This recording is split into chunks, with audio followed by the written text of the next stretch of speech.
Oh my goodness, look at all the tomatoes. What's going on? Well, guess what? Hi everybody, welcome back to Simply Garden Home, and I'm actually in the kitchen making my favorite tomato sauce. I know a lot of times you see Linda or Jennifer, our daughter, helping out with things, but you know what? I've done this so many times, I got it pretty well down pat, so I'm just gonna run through it, show you what I do.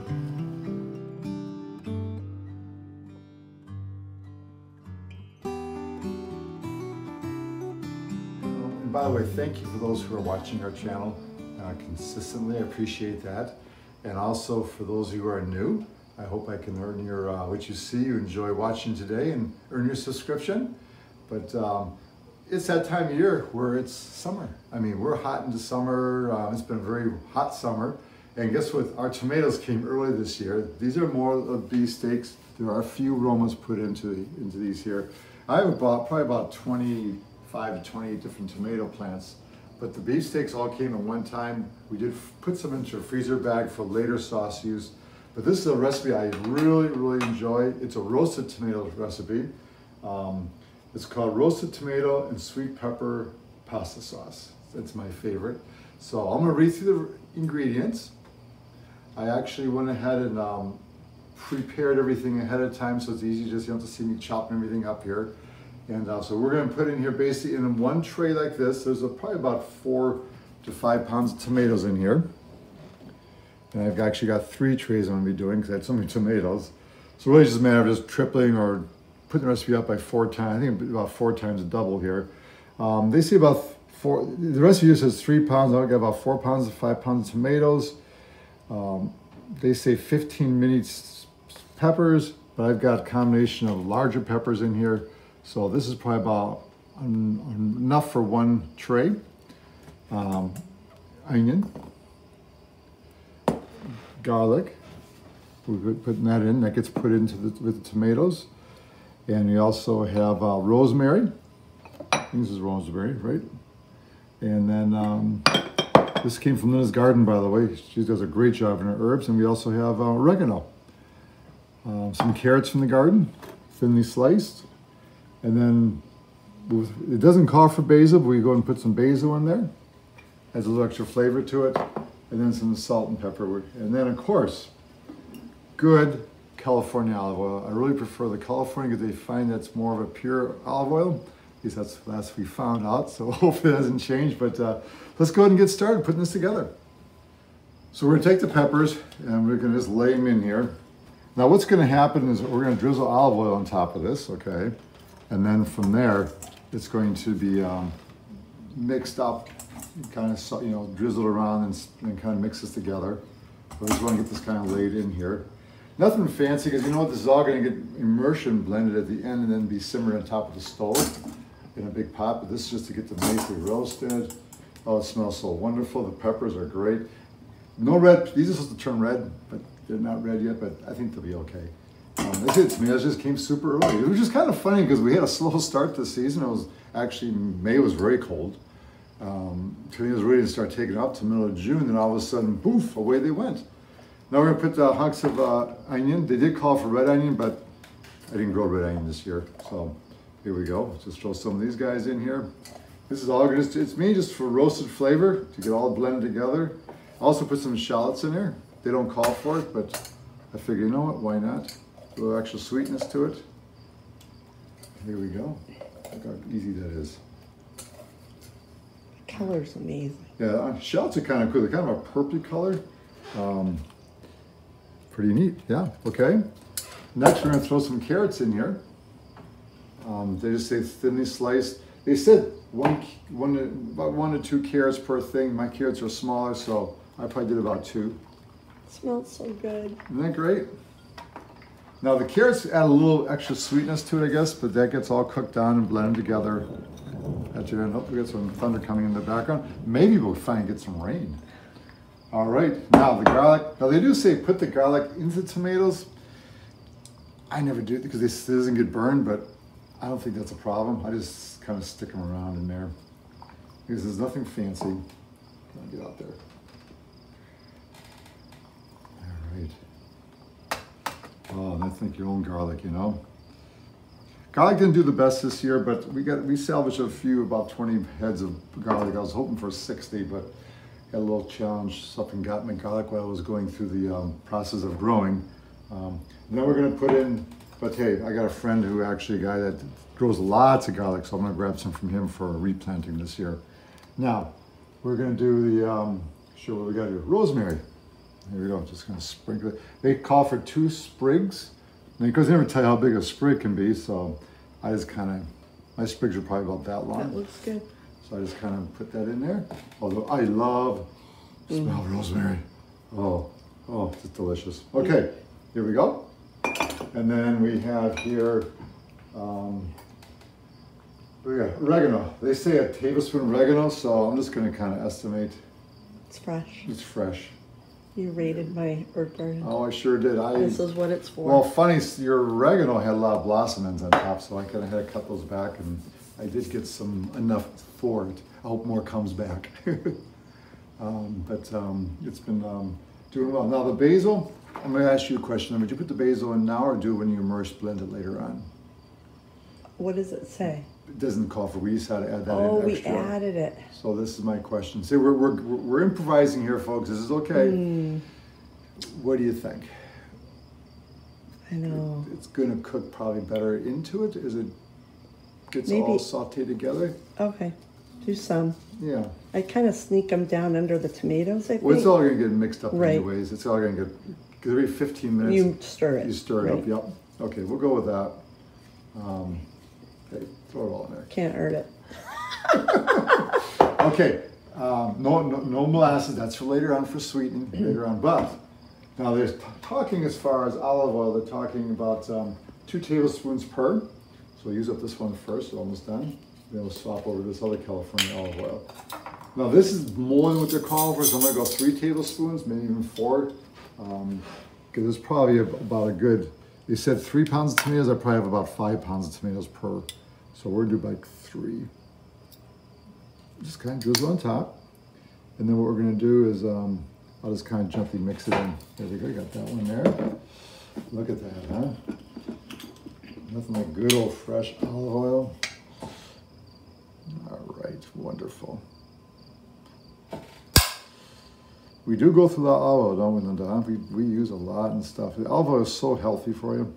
Sure is. There we go. I could do one more in that. Here we go. All right. 1, 2. And when this sauce gets done, we'll probably end up with, how many pints? Probably about 8 pints maybe, I'm hoping. Okay. Now they say give it a good shake of some salt. They did say regular white kosher salt. We don't have that. Do we have kosher salt? I don't think so. We have, Himalayan?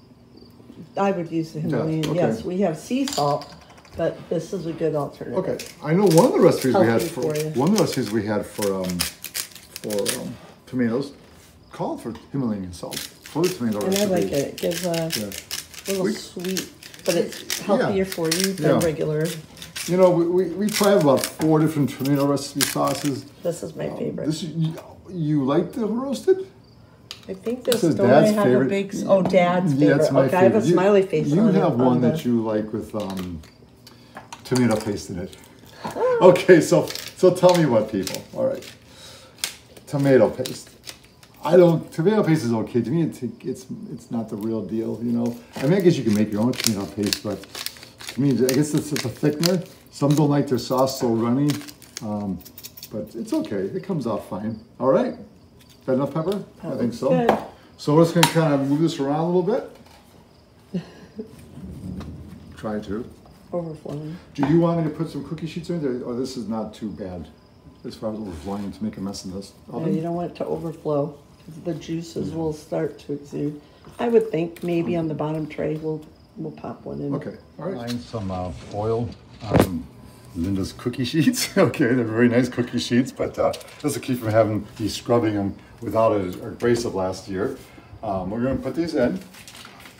And what happens is we're going to put it in basically at 400 degrees, about 45 minutes to an hour it's going to take. But what I do is every 15 to 20 minutes, I'll come in here, pull them out, and take a spoon and just kind of, I guess you call the word saute them, right? Mix them up a little bit. And then you put it in for another 15 minutes. And then at the end, we'll show you as we come through to get ready to mix up a little bit and show you how it looks. Okay. So we got all three of them spaced in there pretty evenly. As I go through, we're going to be rotating them. So every 20 minutes, I'll rotate around, and that way the top becomes the bottom. So here we go. Let's give it a little cooking time here, and we'll be back. Okay, the beeper, the timer went off. Let's go ahead and pull these guys off. I'm going to put this on real quick because we do find that sometimes makes the alarm go off. All right, let's pull these guys out. Like I say, you don't have to do 3 trays. You can do a recipe for 1 tray. That's plenty. But I'm going to set these up here. Go ahead and give them a stir.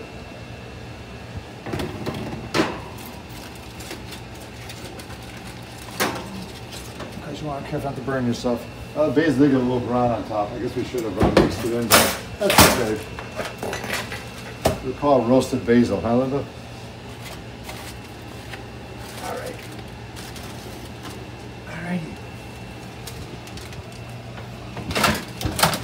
All right, got my spoon, and we'll just go ahead and mix this in. So this one is kind of just nothing fancy. I probably want to kind of keep the basil down below. I didn't think about that. It kind of got a little crunchy, but it'll soften up when it goes down below. All right. You've heard of dried basil, right? This is dried. It's dried. Yeah, it'll be fine. It'll be delicious. It'll be wonderful. So you can't go too wrong with this recipe here. Okay, well, all 3 of them are done. We spent 4 rotations. Because actually these trays also got rotated in the oven every 15 minutes. Of course, you take them out and mix it up a little bit to keep the stuff from drying out on top. So we'll go ahead and pour each one of these in here. And then we're going to do the immersion blender to get it nicely chopped up. Not too a fine puree. You want a little bit of chunks left behind because it makes nice soft, meatier sauce. But we'll go ahead and finish getting this out. And then we'll go ahead and pray in a moment. Okay, so I'm gonna go ahead and drop some parsley in here before I immersion blend it. And then we're gonna stick a little molasses. Molasses, once again, is used more for if it's bitter, too acidic. Use a little sweetness in there. Of course, you can put a little bit of salt in there too, change it up. Here we go. Now, by the way, so as far as this, you have to freeze this sauce because there's olive oil on it. And when you have olive oil, you cannot can it because that olive oil will go rancid. So here we go. We're just gonna do its thing. It's good to do small amounts at a time because this is a huge amount here.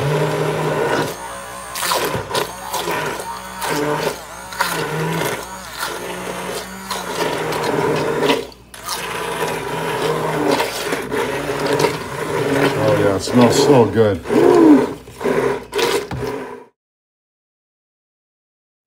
Okay, well, welcome back and check this out. Look at that sauce.